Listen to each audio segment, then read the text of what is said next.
paling kecilnya ya kita itu adalah pemimpin bagi diri kita sendiri. Itu kalimat yang biasa kita dengar ya, bahwa kita adalah pemimpin bagi diri kita sendiri. Kenapa muncul kalimat tersebut? Ya karena memang faktanya seperti itu ya. Kalau teman-teman belajar biologi dan ekologi ya, teman-teman pasti paham bahwa seorang individu itu terdiri dari berbagai organ, sistem organ, ya, jaringan, sel hingga atom, yang dimana semuanya itu bergantung satu sama lain. Ya, dan bagaimana kualitas organ tersebut itu tergantung dengan bagaimana kita ya sebagai seorang individu berperilaku sehari-hari. Semisal ya, kita senang atau kita suka merokok, ya kita suka merokok, ya otomatis bagi paru-paru, ya bagi paru-paru, kamu itu bukan pemimpin yang baik. Kenapa? Karena kamu menyakiti saya, begitu. Kamu membuat saya bekerja 2 kali lebih cepat dan membuat saya kepayahan, seperti itu. Ya, begitupun bagi orang yang suka minum, nah, maka organ hati pasti akan berteriak, wah kamu bukan pemimpin yang baik bagi saya, karena kamu memberikan alkohol bagi saya yang sebenarnya saya tidak bisa cerna, begitu. Nah, jadi seperti itu. Bagaimana itu pemimpin, ya? Jadi pemimpin itu bukan hanya pimpinan, tapi setiap individu itu sebaiknya punya jiwa kepemimpinan, leadership, ya. Nah, ini kata kunci kepemimpinan kontekstual. Mungkin yang lainnya sudah dijelaskan tadi. Yang satu saya mau tekankan itu adalah followership. Ya, followership ini adalah kemampuan kita untuk secara bersama-sama juga menjadi pengikut. Jadi biasanya sebelum kita punya leadership, maka sebelumnya itu kita harus sudah punya yang namanya followership. Ya, artinya kemampuan untuk mengikuti atau menjalankan suatu instruksi. Sehingga ketika kita nanti sudah menjadi leadership, kita tahu bagaimana rasanya diinstruksikan atau diberi instruksi. Nah, ini penting untuk teman-teman miliki sebagai seorang mahasiswa sekarang ini yang sedang belajar. Ini jiwa followership ini. Karena dari situ nantinya teman-teman ketika sudah menjadi leader atau pemimpin itu sudah bisa menentukan kira-kira pola instruksional bagaimana yang bagus dan bagaimana yang tidak. Ya, selainnya itu inspiratif, partisipatif, kolaboratif sudah dijelaskan tadi. Oh, mungkin inspiratif belum ya. Jadi kepemimpinan inspiratif sekarang ini juga sudah semakin banyak ya. Terlebih di era arus informasi sekarang ini, contoh-contoh pemimpin itu tidak hanya kita bisa lihat dari para menteri, ya, dari para bupati, gubernur, enggak lagi. Ya, tapi pemimpin-pemimpin itu yang inspiratif itu kita bisa lihat dari orang-orang yang mampu menggerakkan orang lain untuk mewujudkan suatu gagasan atau solusi terhadap suatu permasalahan. Banyak ya contoh sosok-sosok inspiratif sekarang ini, mulai dari hal-hal yang kecil hingga hal-hal yang besar, yang sejatinya mereka bukan berasal dari orang-orang yang memiliki kewenangan, tapi mereka betul-betul memanfaatkan pengetahuan dan sumber daya yang dimiliki untuk mengatasi suatu permasalahan. Nah, ini yang penting untuk teman-teman miliki sekarang ini, karena fasilitas ada dan pola-pola seperti itu sudah bisa dipahami oleh masyarakat. Pola-pola seperti itu sudah bisa dipahami oleh masyarakat. Jadi rekan-rekan mahasiswa bisa menggunakan ini dalam pelaksanaan dalam kegiatan-kegiatan advokasi misalnya, atau dalam menyusun program kreativitas mahasiswa, itu teman-teman bisa gunakan ini. Bagaimana menjadi pemimpin yang inspiratif. Selanjutnya, untuk menjadi seorang pemimpin, apa yang membedakan dia dengan orang yang dipimpin? Yaitu seorang pemimpin itu harus punya mimpi yang besar. Ya, mimpi yang besar. Kemudian mampu berpikir besar dan mampu bertindak secara luas. Ya, mampu memberi dampak yang luas. Jadi bermimpi besar itu dalam artian teman-teman jangan membatasi ide-idenya teman-teman, ya. Jangan membatasi idenya teman-teman. kalau teman-teman belajar filsafatnya, biasanya ada ungkapan itu, Tuhan memeluk mimpi-mimpimu. Ya, jadi jangan batasi idenya kalian. Silakan bermimpi sebesar mungkin. Ya, silakan menjawab pertanyaan-pertanyaan besar yang ada di ruang atau di sekitar teman-teman. Ya, bagaimana kira-kira kalau saya menjadi rektor misalnya, ya? Bagaimana kira-kira kalau saya menjadi rektor? Bagaimana kira-kira kalau saya menjadi gubernur? Nah, itu teman-teman harus sudah punya itu. Kenapa? Karena itu akan menjadi visi individunya teman-teman. Selanjutnya, ketika kita sudah punya kemampuan untuk bermimpi besar, artinya kita sudah punya visi besar dalam diri kita mengenai kita mau jadi apa nantinya. Nah, selanjutnya itu kita mampu berpikir secara besar pula. Ya, artinya kita jangan membatasi diri kita pada hal-hal yang terjadi sekarang, tapi kita harus mampu memproyeksikan kira-kira di mana kita pada 5, 10, atau 15 tahun, bahkan 50 tahun yang akan datang. Ya, kita harus bisa memposisikan diri kita seperti itu. Karena dengan begitu, maka kita akan berpikir besar sejak hari ini. Kalau kita cuma berpikir jangka pendek saja, maka biasanya kita hanya mampu berputar-putar di situ saja. Kita tidak akan siap mengatasi permasalahan yang ada di masa depan. Jadi sebisa mungkin, teman-teman harus punya rencana jangka panjang yang menjadi dasar teman-teman berpikir hari ini.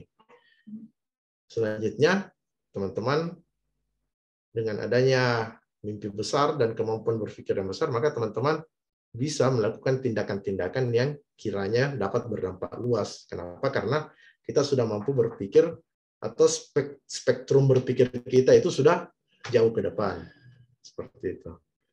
Nah, tapi jangan lupa itu semua dibarengi dengan itu tadi kemampuan kompetensi-kompetensi yang yang dibutuhkan pada abad 21 ini, termasuk kemampuan berpikir kritis. Nah, selanjutnya sebenarnya nilai-nilai kepemimpinan itu kita juga bisa lihat dari makna logo pendidikan ya, Kemendikbud, yaitu Tuturi Handayani. Kalau teman-teman ada nggak yang tahu ini peribahasa dari siapa ini?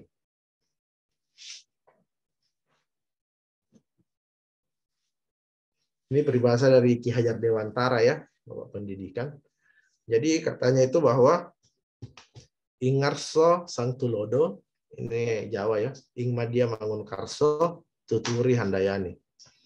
Dikonten dengan kepemimpinan atau teman-teman sekarang berstatus mahasiswa, maka diharapkan teman-teman itu punya kemampuan untuk menentukan kapan dan di mana dan tindakan apa yang bisa diambil.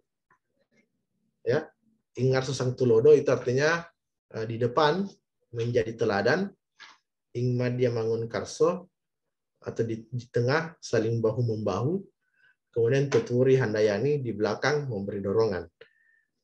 Nah, seorang pemimpin ya itu sejatinya akan tampil sebagai teladan, dapat kita nilai ketika organisasi tersebut sedang berada dalam suatu cobaan ya atau suatu permasalahan.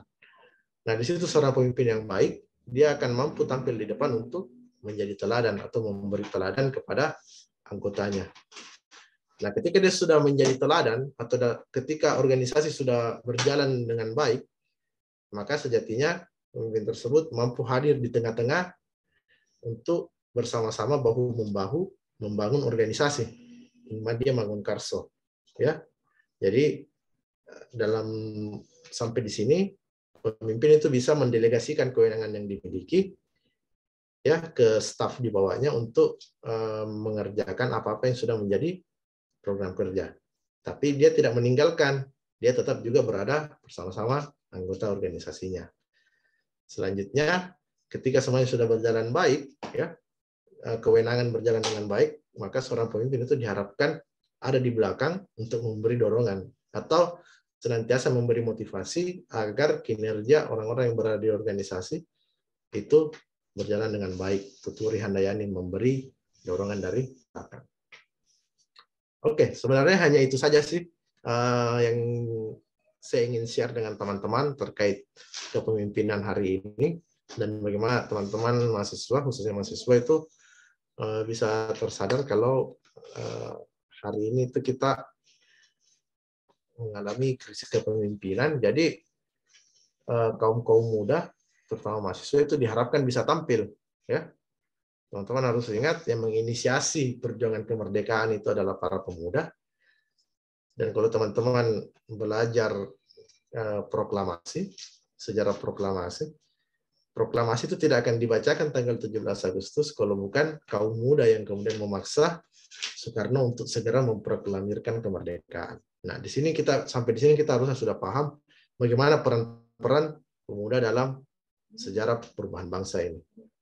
Oke, mungkin itu saja dari saya. Selanjutnya kita lanjutkan dengan diskusi. Ada satu quote mungkin. Jadi, kepemimpinan itu bukan bakat, tapi potensi, sehingga perlu selalu dilatih.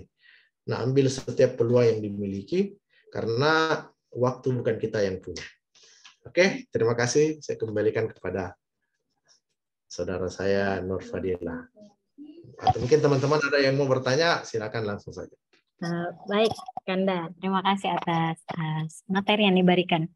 Banyak manfaat ya, banyak ilmu, dan mungkin ada beberapa sindiran tadi yang terjadi di universitas yang ada di Sulawesi, mungkin masuk juga di Mula Warman. Jadi banyak masukan tadi. Ibu harap itu menjadi tidak hanya sindiran ya, evaluasi buat kalian, jangan melakukan hal tersebut karena itu dampaknya negatif buat kalian. Mungkin ada pertanyaan dari mahasiswa, kita share-share ini kita bukan dalam ranah kuliah ya, kita share-share pengalaman bersama Kanda. Nggak usah panggil Pak lah, Kanda juga lah, Kanda Rahmat. Oke, saya persilahkan, ada yang ingin bertanya?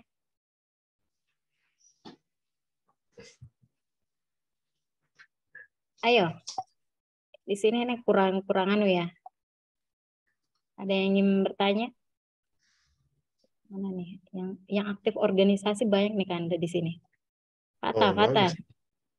Fata nih, Abdul Fatah nih aktif organisasi nih. Tidak ada sudah. Mana ada, Bu? Ayo silahkan, kasih pertanyaan nih Fatah. Di sana siapa? Enggak, fakultas apa di sana? Humaniora. Oh iya, ada teman di sana juga yang cukup aktif, dia menggembleng ya, mungkin namanya menggembleng mahasiswa itu di fakultas apa di sana, kalau sastra itu humaniora ya apa? Iya, sastra humaniora. Sastra humaniora. Ada teman di situ itu, alumni namanya. Alumni UNAS juga. Ya, dia yang selalu berkegiatan di acara kamisan di Samarinda situ. Ya, masalah tambang lah apa semua.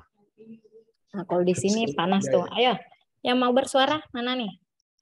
Iya. Jadi teman-teman di Samarinda itu sebenarnya, kalau teman-teman, apalagi teman-teman di kelautan ya, teman-teman kan pasti punya yang namanya kesadaran lingkungan ya.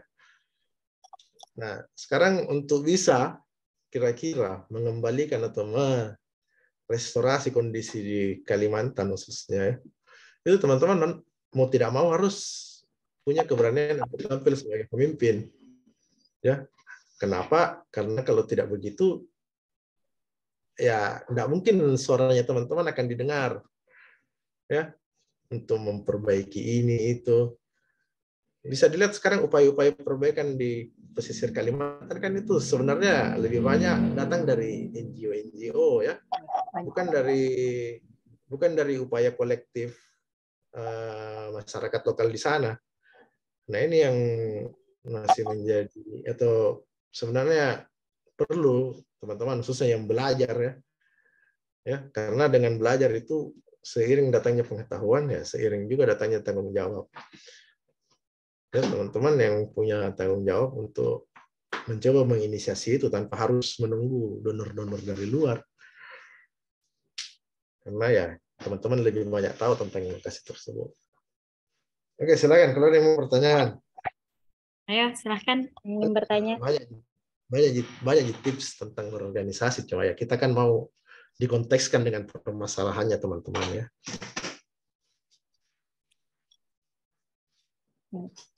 Siapa nih yang bertanya? Ayo, ini kadang off suara semua. Pada saat presentasi itu kadang ya sesuai dengan apa ya, yang materi tadi kan dah. Aduh, presentasi betul masih bawa HP ya. Dan itu membuat sadar mereka kayaknya nanti. Jadi kalau Ya, presentasi jangan pakai HP karena itu tidak meyakinkan buat para pendengar ini. Ya. Lebih bagus kalau bawa kertas ya, atau makalahnya yang dibaca dibandingkan kalau pakai handphone. Karena handphone itu sejatinya alat komunikasi ya, bukan alat presentasi. Oke, Fata gimana Fata?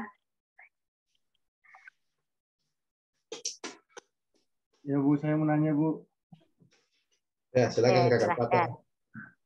Untuk jadi seorang pemimpin itu kan kita harus pintar berbicara gitu Bu. Ya. Bagaimana itu cara atau tipsnya Bang? Kanda. Ya. Biar kita pede gitu di depan. Ya, mungkin itu ya. Terima kasih Bu. Oke. Tunggu. Di sini tuh panggil Bang. Jadi iya, maaf, Bu. Bang. Enggak apa-apa. Jadi kami tuh di Sulawesi panggil Kak atau Kanda. Di sini panggil Bang. Mohon maaf, Bu. Mungkin di antara teman-teman juga ini mungkin ada juga yang orang Sulawesi Barat ya. Karena setahu saya kalau di sekitaran Samarinda itu, terutama daerah pesisirnya itu banyak orang Mandar di situ. Oke, saya jawab langsung ya. Saya terang.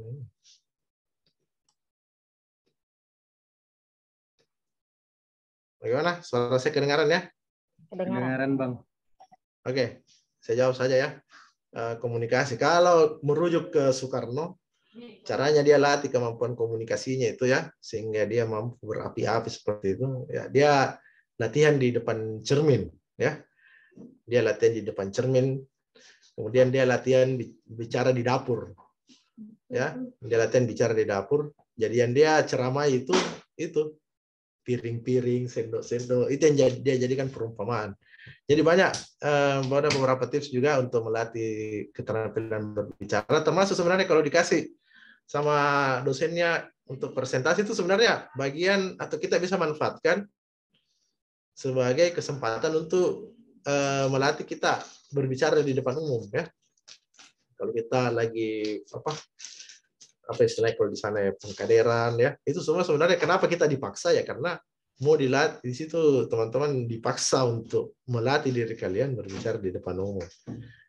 Itu momen-momen yang bisa teman-teman ambil untuk latihan. Tapi kalau teman-teman mau mengembangkan diri, nah itu tadi kalau tekniknya Soekarno dan banyak yang juga yang melakukannya, yaitu dia latihan dulu di depan cermin. Setelah dia merasa lancar di depan cermin, karena Soekarno itu dulu orang yang gagap sebenarnya, dia kurang lancar berbicara, berpidato, ya. Tapi dia kemudian latihan di depan cermin, kemudian dia juga kalau dia sudah merasa lancar, baru dia pindah ke dapur untuk simulasi, ya, sebelum dia berpidato dengan atau berceramah di depan orang banyak. Ya, memang ya bisa juga di kuburan, kalau teman-teman berani ya. Coba latihan di kuburan. Siapa tahu ada yang bangkit karena teman-teman semangat berpidatonya, ada yang bangkit. Nah, kalau sudah begitu berarti teman-teman sudah hebat sekali tuh. Kan biasanya kalau aksi itu, ayo bangkit kawan-kawan. Nah, itu kalau di kuburan teman-teman latihan orasi dan ada yang bangkit. Nah, itu berarti teman-teman sudah hebat sekali itu. Mungkin itu saja Kakak Dila. Selain itu ya yang namanya berbicara, seperti yang sudah saya sampaikan tadi, yang namanya berbicara terlebih dahulu harus dibarengi dengan pengetahuan yang mumpuni. Karena yang bikin kita susah bicara juga karena kita tidak tahu apa yang kita mau bilang. Nah, jadi sebaiknya memang tahu dulu baru kita berpendapat atau berbicara. Dan itu sudah patronnya ya, sudah polanya memang harusnya seperti itu. Jadi kita jangan berbicara hal-hal yang kita tidak pahami. Apalagi kalau kita mengkritik tanpa punya landasan yang jelas, ya seperti itu. Oke, baik. Ya. Terima kasih Kak Ya. Ahmad atas jawabannya. Bagaimana Saudara Fatah? Jelas ya? Jelas Bu, kebetulan rumah saya dekat kuburan. Bisa itu. Kamu latihan nanti di situ bicara di situ. Iya. Ya Bu, terima kasih Ada yang... Bang. Ini Fatah sedikit Kak, ini mahasiswa kami nih, Fatah ini memang ini aktif di kelas juga. Jadi banyak ini. Bagus itu kalau bisa aktif di kelas, aktif di organisasi, itu sudah bagus sekali. Karena selama teman-teman di kuliah juga itu dilatih ya, teman-teman dilatih kemampuan untuk menyelaraskan kegiatan akademik dan organisasi. Kalau di saya dulu sama senior diperkenalkan konsep ACO ya, ACO. Akademik, cinta, dan organisasi. Nah, ini adalah hal-hal yang akan sering teman-teman temui selama jadi mahasiswa dan hal-hal yang harus teman-teman mampu seimbangkan. Dan sebisa mungkin semuanya tidak saling menghambat tapi saling mendukung. Ya, itu akademik, cinta, dan organisasi. Asik. Terima kasih. Terima kasih Kak atas sarannya. Mungkin masih ada yang bertanya? Ayo kita diskusi. Hadir Bu. Oke, ini mahasiswa kami juga nih. Latan Bang, silahkan pertanyaannya.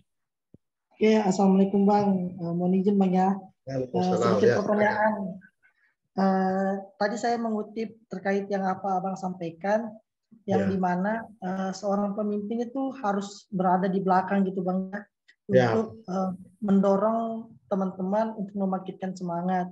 Nah, tapi Bang, hal itu apa namanya? Tidak sesuai dengan apa yang saya tanamkan di diri saya gitu Bang. Nah, yang dimana saya tanamkan itu seorang pemimpin itu harus berada di tengah-tengah gitu Bang. Yang dimana dia bisa mendorong dari belakang, bisa mendorong dari, bukan mendorong dari belakang sih, kayak berada di tengah-tengah gitu Bang, bersama-sama. Yang artinya itu di tengah-tengah dia selalu memberikan semangat, tidak ada kata mundur, saling merangkul gitu. Kan kalau kita di belakang itu hanya mendorong. Nah, sedangkan kalau kita di tengah-tengah itu kita merangkul gitu Bang. Betul. Mungkin itu aja Bang ya yang bisa saya tanyakan Bang. Soalnya di mana setiap manusia itu mempunyai semangat yang kendor-kendor gitu nah Bang. Ada saatnya berapi-api, ada saatnya ngedon gitu Bang. Betul sekali. Bang, terima kasih. Oke, terima kasih ya, Latan Reng.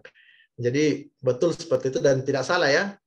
Tidak salah seperti itu karena kalau teman-teman lihat slide-nya ya, pemimpin itu di konteks Tuturi Handayani atau nilai yang diajarkan Ki Hajar Dewantara mengenai pendidikannya itu dia diharapkan mampu ya, dia tidak mesti selalu berada di belakang, tapi dia diharapkan mampu mengetahui ya kapan berada di tengah, kapan harus berada di belakang, kapan harus berada di depan.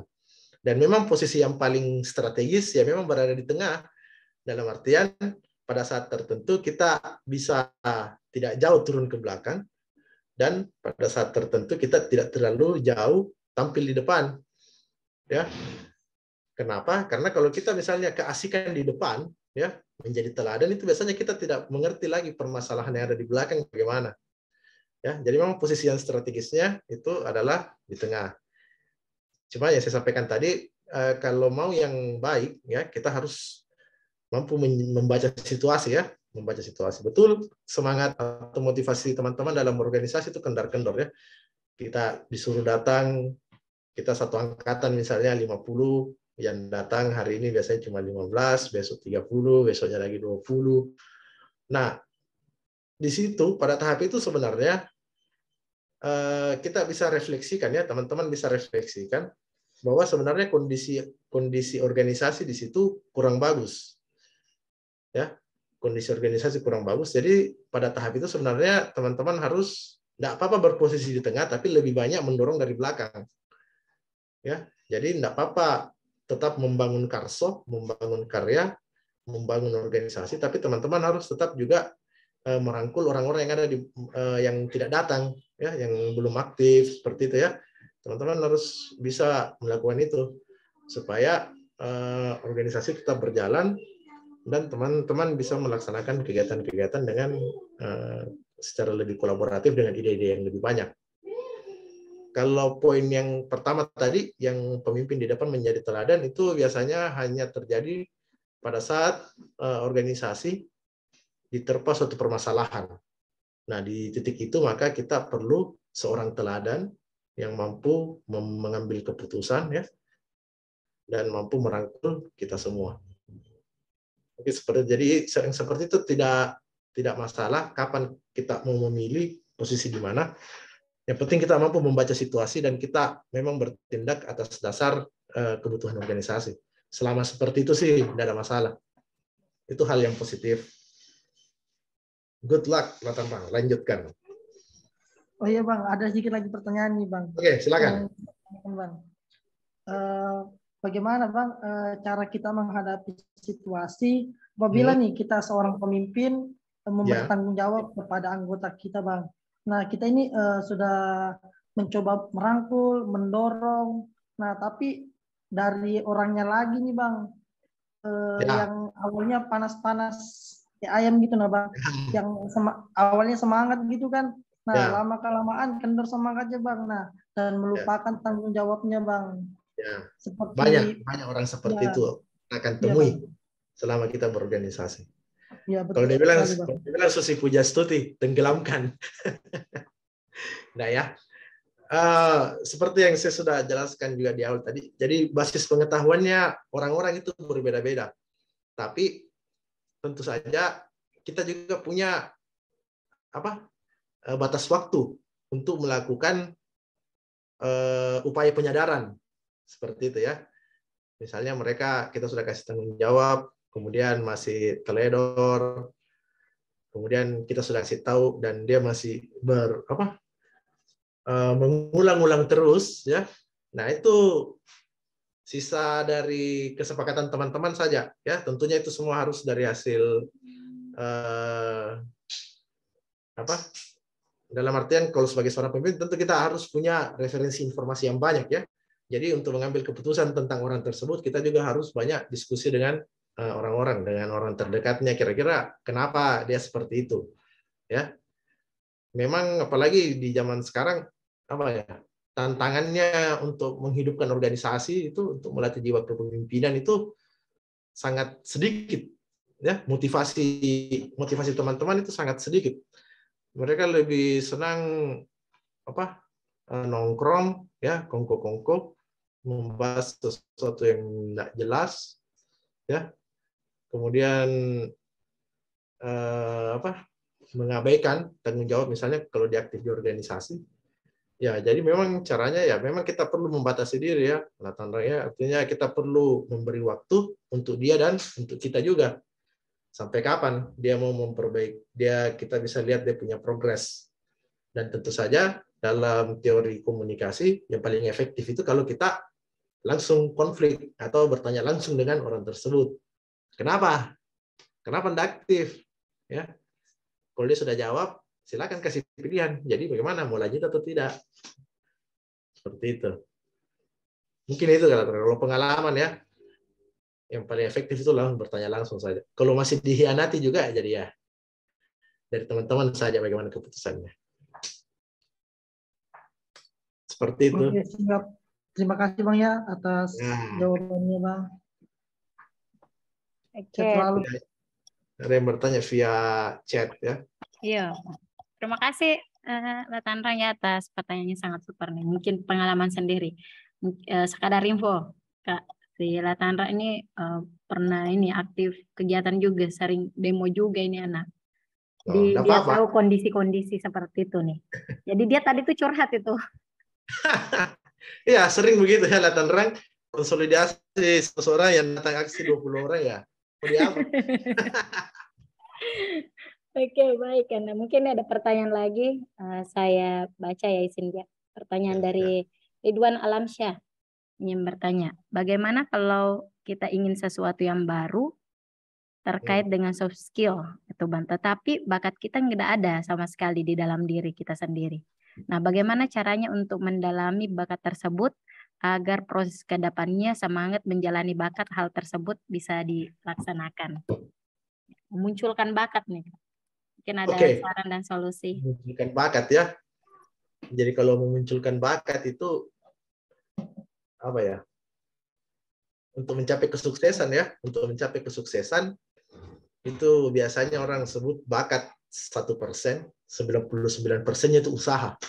Ya, jadi tidak mesti kita punya bakat tersebut, tapi bagaimana usaha kita mempelajarinya atau mendalaminya. Nah, biasanya kalau untuk bakat yang betul-betul baru, ya, bakat yang betul-betul baru, tentu kita harus menyadari, kita mampu dulu memposisikan diri kita terhadap bakat tersebut. Ya, misalnya saya ya, tidak pernah. Bayangkan saya dari seorang S1 matematika, kemudian tiba-tiba pindah ke S2 kelautan ya, seperti itu. Yang betul-betul tidak berbakat untuk menyelam, ya. Kemudian yang awalnya bakatnya cuma di depan papan tulis kerja soal, tiba-tiba dihadapkan situasi yang menuntut agar kita mampu menyelam. Ya, jadi mau tidak mau ya, kalau cara waktu itu caranya ya cara paling yang efektif ya, yang paling boros juga ya, trial dan error, coba gagal, ya sampai kita betul-betul terasah kemampuan kita. Jadi di situ sudah bukan bakat lagi, sudah mulai tersamarkan bahwa keterampilan itu adalah bakat, tapi dia lebih kepada keterampilan baru yang kita peroleh dari usaha melatih keterampilan tersebut berkali-kali. Ya, jadi silakan dilatih, tapi tentu saja dilatihnya itu bukan sembarangan ya, tapi harus melalui konsultasi dengan orang-orang yang punya keterampilan tersebut.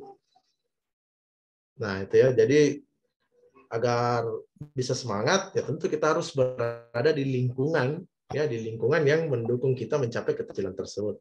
Misalnya kita mau berbakat menyelam, tapi kita gabung misalnya UKM tenis meja, wah, susah juga. Ya, karena kalau kita menyelam tidak main tenis meja orang atau ya. Jadi seperti itu. Bentuk circle-nya, kalau bahasa anak-anaknya sekarang tuh, bentuk circle-nya kita masuk di circle yang memang orang-orang senantiasa membicarakan keterampilan tersebut, sehingga kita bisa tahu apa yang terbaru dan kita bisa segera mengikuti perkembangan tersebut.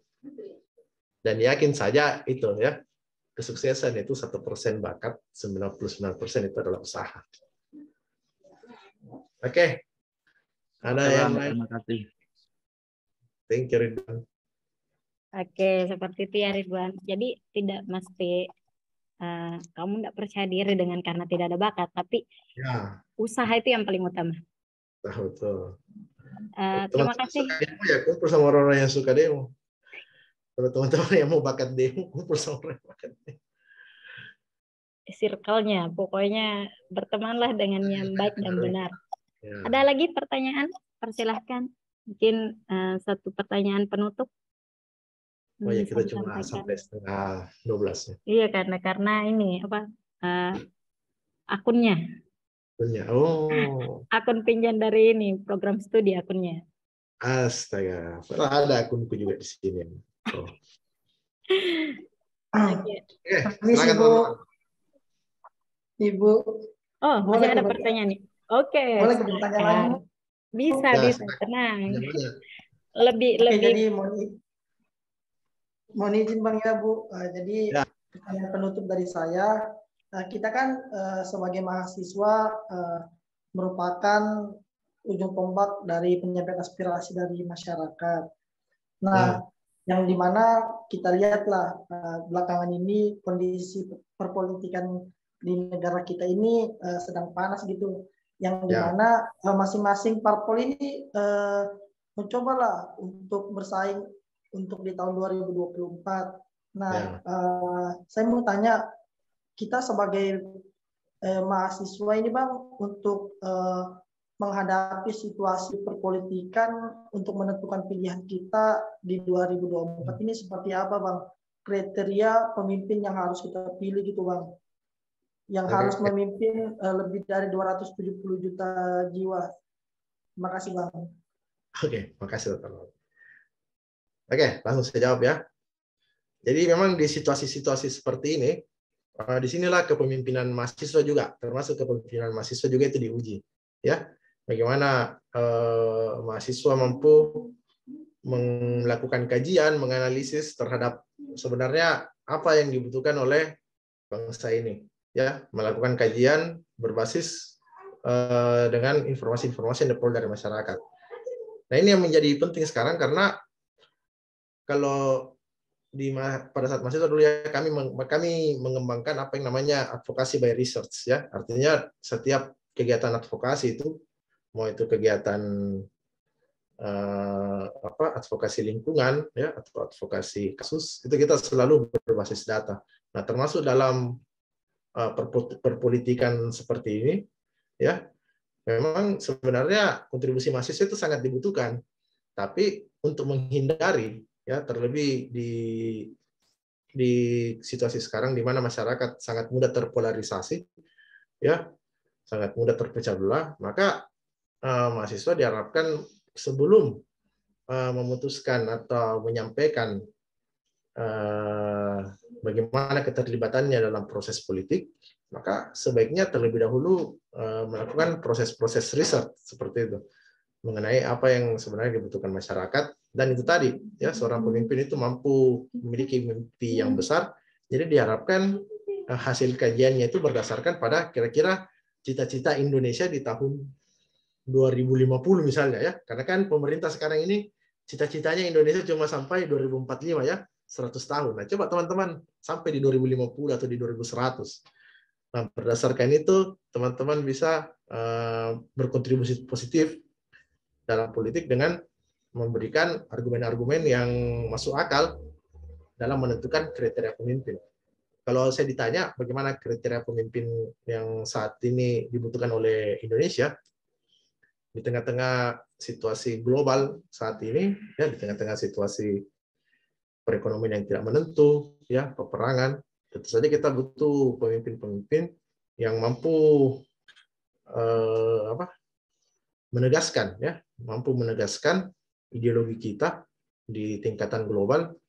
Ya, jadi karena kita berada dalam situasi krisis seperti yang sudah sampaikan tadi, kita butuh pemimpin yang bisa menjadi teladan, ya, pemimpin yang bisa menjadi teladan, tapi didukung oleh orang-orang yang punya kompetensi dalam membangun negara Indonesia ini.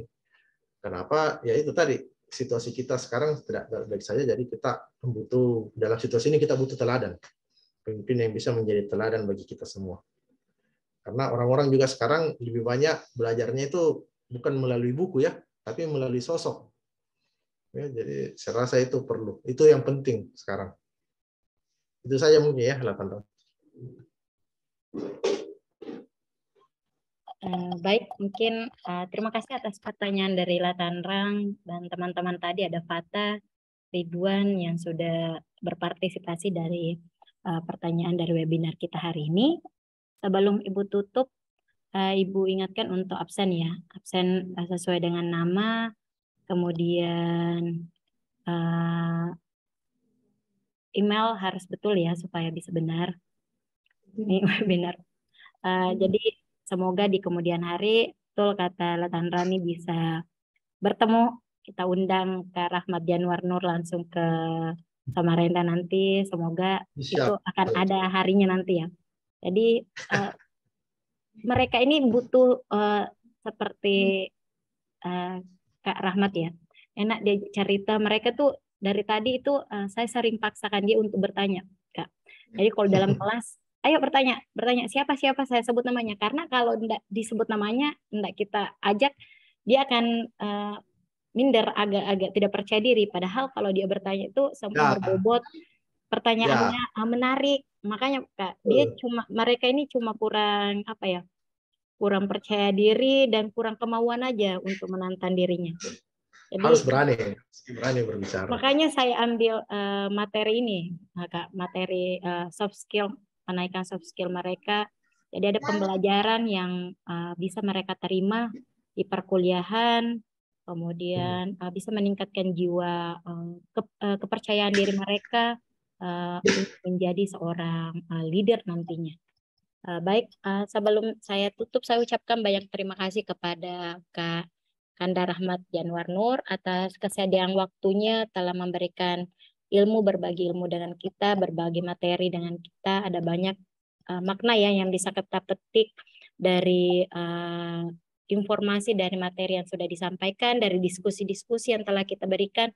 Bahkan saya pribadi sendiri banyak manfaat, banyak sesuatu yang bisa saya terima dari materi yang sudah disampaikan. Saya ucapkan banyak terima kasih.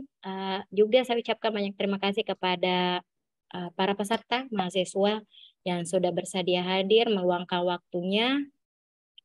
Terima kasih banyak.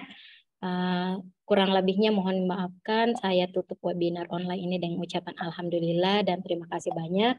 Assalamualaikum warahmatullahi wabarakatuh dan selamat siang semuanya. Waalaikumsalam warahmatullahi wabarakatuh. Waalaikumsalam warahmatullahi wabarakatuh. Selamat siang. Oke, thank you Dila, teman-teman semua. Terima kasih banyak Kak. Ingin live room ya.